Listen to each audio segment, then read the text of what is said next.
வணக்கம். மகா தாட்ஸ் சேனலுக்காக நான் மகாதேவன். உலகில் 800 கோடி பேர் வாழுகிறோம். நாம் ஒவ்வொருவரும் இடதுசாரி குணாம்சங்களும் வலதுசாரி குணாதிசயங்களும் கலந்தே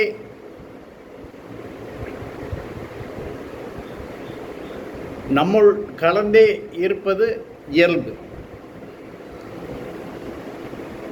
இடதுசாரி குணாம்சங்கள் ஒருவர் மீது அதிகம் ஆளுமை செலுத்தும் போது அல்லது அவருக்குள் ஆளுமை செலுத்தும் போது அவரை நாம் இடதுசாரி என்கிறோம். வலதுசாரி குணாம்சங்கள் ஒருவரிடம் அபரிமிதமாக காணப்படும் போது அவரை வலதுசாரி என்கிறோம். உலக தொழிலாளர்களே ஒன்றுபடுங்கள் என்று அறைகூவல் விடுத்து காம்யூனிசம் இயக்கத்தை தோற்றுவித்த காரல் மார்க்ஸ் ஒரு கடைந்தெடுத்த இடதுசாரி தலைவர்.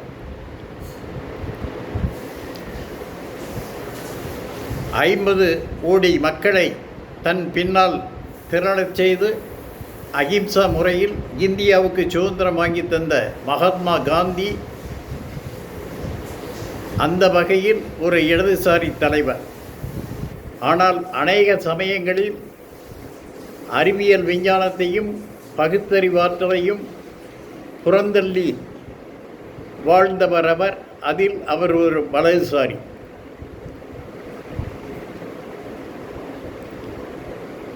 இந்திய நாட்டின் அரசியல் அமைப்பு சட்டத்தை மதச்சார்பற்ற அரசியல் அமைப்பு சட்டமாக உருவாக்கி தந்த அண்ணல் அம்பேத்கர் ஒரு கடைந்தெடுத்த இடதுசாரி தலைவர்.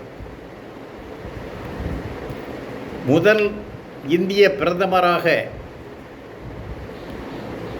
பதவியேற்ற பண்டிதர் ஜவஹர்லால் நேரு ஒரு அறிவார்ந்த இடதுசாரி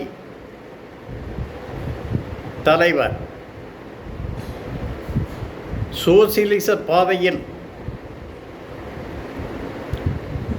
கலப்பு பொருளாதார நோக்கில் இந்தியா பயணப்படும் என்று அறிவித்து 16 ஆண்டு காலம்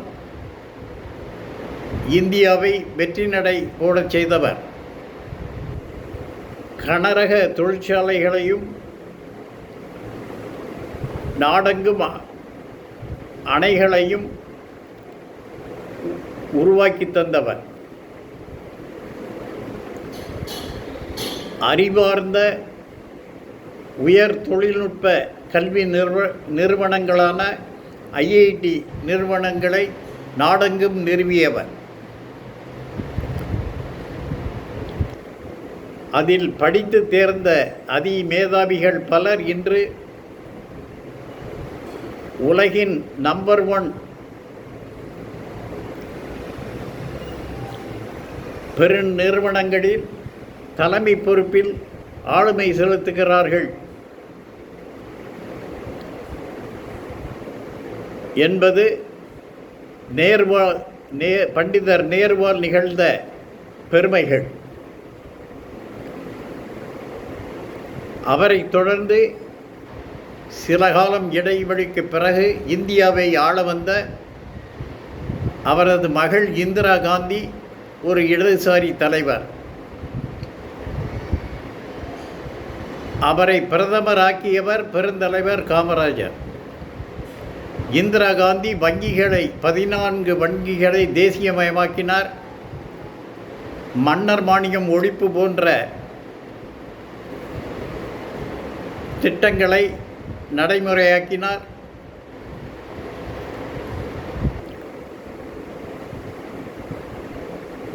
பல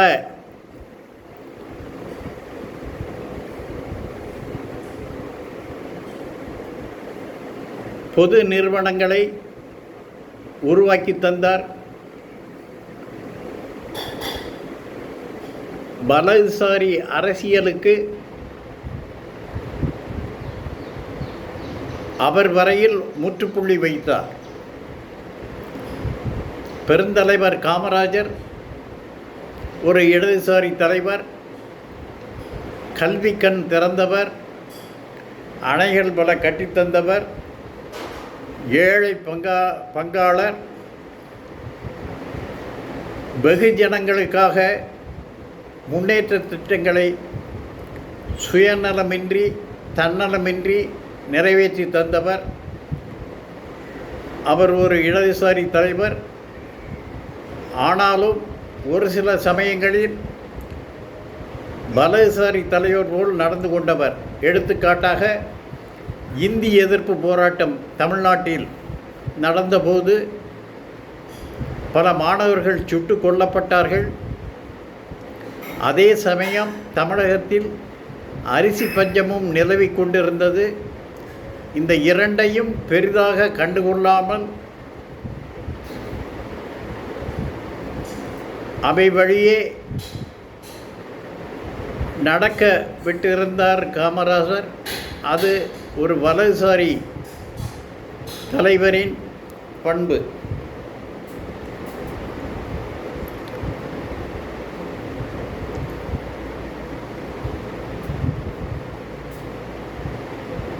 காமராஜருக்கு பின் தமிழ்நாட்டின் முதல் மந்திரியானவர் பேரறிஞர் அண்ணா. அண்ணாவை உருவாக்கி தந்த பெருமை தந்தை பெரியாருக்கு உண்டு. பெரியார் பல களப் போராட்டங்களை பொதுமக்கள் நலன் கருதி நடத்தி காட்டியவர், அதில் வெற்றி பெற்றவர். அறிவியல் விஞ்ஞானத்தை நாளெல்லாம் தூக்கி பிடித்தவர், மூடங்களை வேறறுத்தவர். அவர் வழிவந்த பேரறிஞர் அவர் ஒரு இடதுசாரி தலைவர். அவர் வழிவந்த பேரறிஞர் அண்ணா ஒரு இடதுசாரி தலைவர். பகுத்தறிவு அடிப்படையில் திட்டங்களை தீட்டி தந்தவர். 2 ஆண்டுகளுக்கும் குறைவாக ஆட்சி நடத்தி சென்றவர். சுயமரியாதை திருமணத்தை சட்டபூர்வமாக்கியவர். இருமொழி கொள்கையை வகுத்து தந்தவர். மக்கள் தீர்ப்பே மகேசன் தீர்ப்பு என்று சொன்னவர். அவர் போற்றுதலுக்குரிய இடதுசாரி தலைவர், வெகுஜன சிந்தனையாளர். அவர்களுக்காகவே பேசியும் எழுதியும் உழைத்தும் வந்தவர். அவர் வழி வந்த கலைஞர் கருணாநிதி ஒரு இடதுசாரி தலைவர்.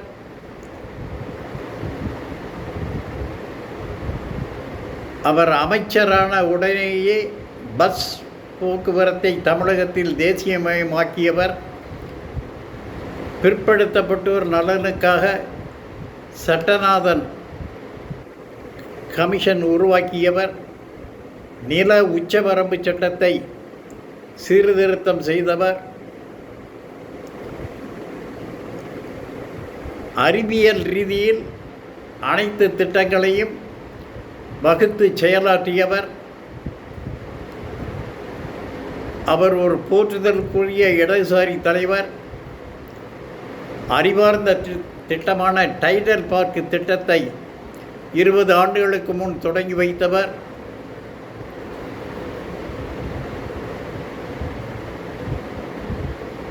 தகவல் தொழில்நுட்ப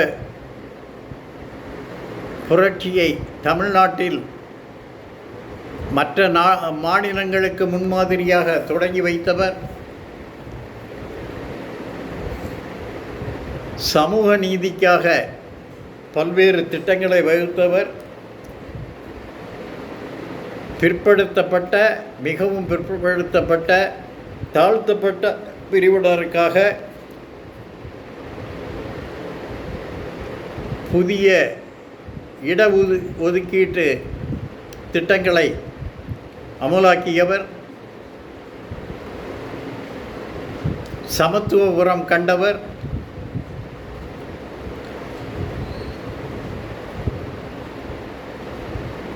தமிழுக்கு செம்மொழி அந்தஸ்து உட்பட வள்ளுவருக்கு வள்ளுவர் கோட்டம், கன்னியாகுமரியில் வானுயர சிலை என்ற தமிழ் பண்பாட்டு அடையாளங்களை உருவாக்கி தந்தவர். திரைப்படங்கள் மூலம் தன்னகரில்லா தனது திரை வசனங்கள் மூலம் நாடு தழுவிய புரட்சிகளை உருவாக்கியவர். இடதுசாரி சிந்தனைகளை விதைத்தவர்.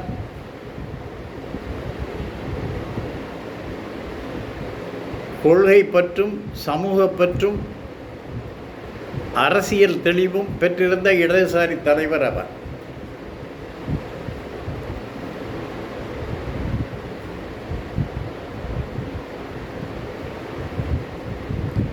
அவருக்கு பின் ஆட்சிக்கு வந்த எம்ஜிஆர்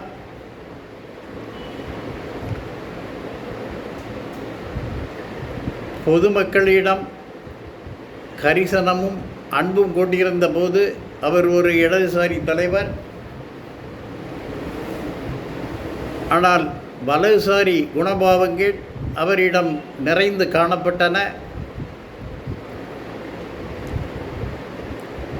ரேஷன் கடைகள் மற்றும் மாணவர்கள் மதிய உணவு திட்டம் போன்றவற்றில் பல சீர்திருத்தங்களை செய்து அழியாத புகழ் பெற்றவர்.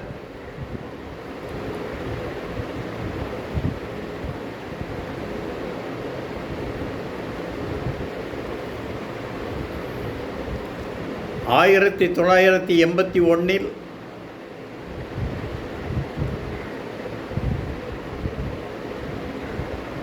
அவர் மதுக்கடைகளை திறந்தபோது நிலைமை மாறியது. முன்னதாக 1971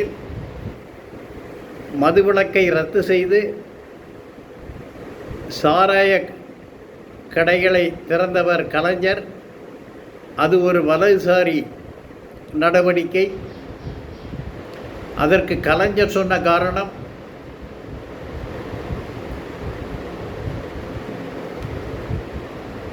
தமிழ்நாட்டுக்கு நிதி நெருக்கடி உள்ளது, மதுக்கடைகள் மூலம் அண்டை மாநிலங்கள் வருமானம் பெற்றுக்கொள்கின்றன. அவை ஏற்கனவே மதுவிலக்கை ரத்து செய்த மாநிலங்கள். தமிழ்நாட்டிலும் வேறு வழி இல்லாமல் மதுக்கடைகளை திறக்கும் அவசியம் உள்ளது என்று சொல்லி 71 மதுக்கடைகளை திறந்தார் கலைஞர். ஆனால் 74ஆம் வருடம் மதுக்கடைகளை திரும்பவும் மூடி மதுவிலக்கை கொண்டு வந்தார் கலைஞர். 1981 அப்போது ஆட்சியில் இருந்த முதல் மந்திரி எம்ஜிஆர் மீண்டும் மதுக்கடைகளை திறந்தார்.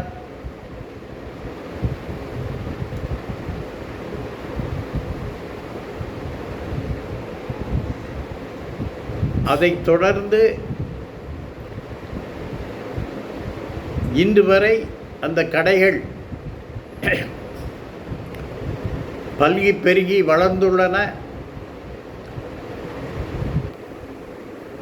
அநேக சமயங்களில் எம்ஜிஆர் ஒரு வலதுசாரி தலைவர்.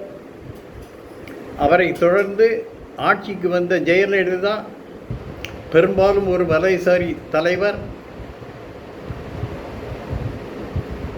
மதுக்கடைகளை டாஸ்மாக் கடைகளாக்கி பெரிய நிறுவனமாக்கியவர் ஜெயலலிதா என்ற குற்றச்சாட்டு அவர் மீது உண்டு.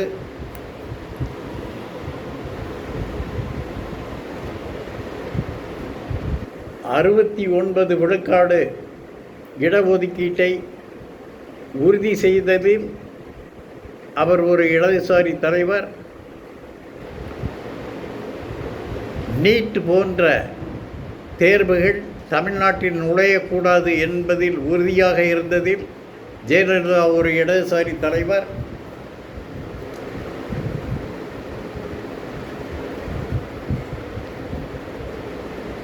உத்தரப்பிரதேசத்தில் மசூதி இடிக்கப்பட்ட போது கரசேவைக்கு தன் பங்குக்கு தொண்டர்களை அனுப்பினேன் என்று அறிவித்த ஜெயலலிதா அப்போது ஒரு வலதுசாரி தலைவர் போல் நடந்து கொண்டார். 1.5 லட்சம் அரசு ஊழியர்களை ஒரே கையெழுத்தில் பணியில் இருந்து நீக்கிய போது அவர் ஒரு வலதுசாரி தலைவர்.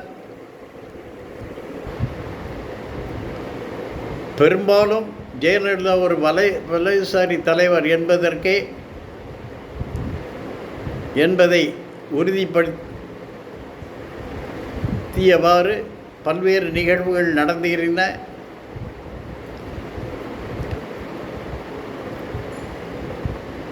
எம்ஜிஆர் அதிமுகவோடும் ஜெயலலிதா அதிமுகவோடும் மக்கள் நல கூட்டணியிலும் பங்கு பெற்ற கட்சிகள், அந்த வகையில் வலதுசாரி கட்சிகள்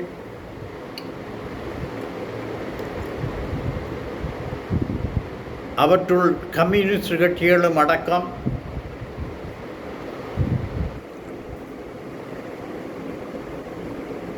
செயல்பாடுகள்தான் வலதுசாரி நடவடிக்கையா இடதுசாரி செயல்பாடா என்பதை நிரூபிக்கும். பெரும்பாலான கட்சிகள்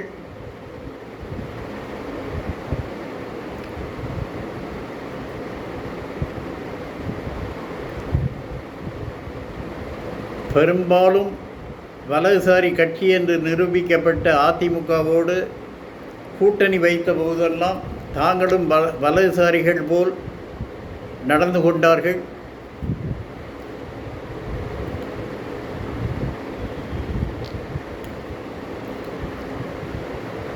மு.க. ஸ்டாலின் ஆட்சிக்கு வந்தபோது திராவிட மாடல் ஆட்சியை நடத்தி காட்டினார்.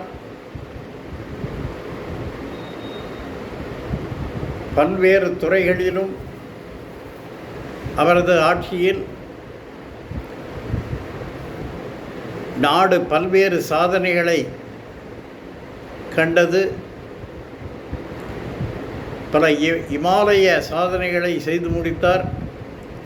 பொருளாதார வளர்ச்சியில் 11.19 என்ற வளர்ச்சி இலக்கை எட்டினார். இந்தியாவில் வேறெந்த மாநிலமும் செய்யாத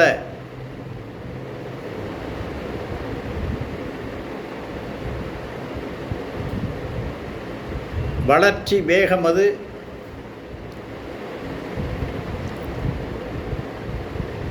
அவரும் துணை முதல்வர் உதயநிதி ஸ்டாலினும் ஏராளமான இடதுசாரி திட்டங்களை வகுத்து செயலாக்கி காட்டியவர்கள். பெரும்பாலும் அவை மக்கள் நல திட்டங்கள்.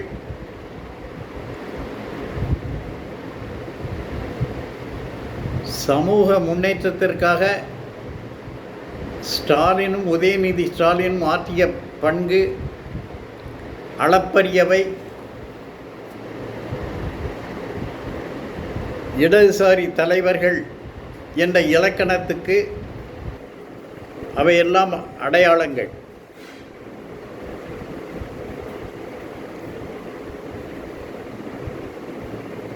மதுக்கடைகளை தானுமே நடத்திய போது மு.க. ஸ்டாலினும் ஒரு வலதுசாரி தலைவர் போல் செயல்பட்டார். மத்திய அரசு தமிழகத்துக்கு தர வேண்டிய பொருளாதார பங்களிப்பை அநேகமாக பல வழிகளிலும் நிறுத்திய போது செயலற்ற தமிழகமாக இதை மாற்ற நினைத்த போது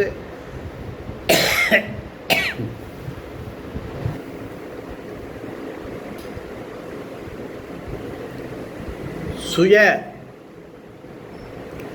அரசு துறைகளின் சுய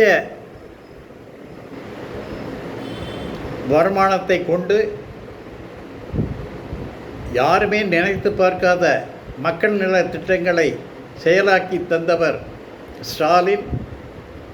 டாஸ்மாக் கடைகளும் அதற்கு பெரிதும் உதவின. மத்திய அரசு தராத போது மாநில அரசு துறைகளின் வருமானத்தை கொண்டே அனைத்து பொதுநல திட்டங்களையும் புரட்சிகர திட்டங்களையும் இடதுசாரி பாணியில் செய்து தந்த இருவரும் தலைவர்கள் மு.க. ஸ்டாலினும் துணை முதல்வர் உதயநிதி ஸ்டாலினும். அதில் இருவேறு கருத்துக்கள் இல்லை. தங்கள் பொருளாதார தேவைகளை, மாநிலத்துக்கு வேண்டிய அனைத்து தேவைகளையும் தங்கள் துறைகள் மூலமே நிர்வகித்து வெற்றி கண்டவர்கள். மத்திய அரசு கூடுதல் பங்கினை தமிழகத்துக்கு தந்திருக்குமேயானால் தமிழகத்தின் வளர்ச்சி இமயம் தொட்டிருக்கும். அதில் இருவேறு கருத்துக்கள் இல்லை. இருப்பதை கொண்டு சிறப்பாக வழிநடத்திய இடதுசாரி தலைவர்கள் ஸ்டாலினும் உதயநிதியும்.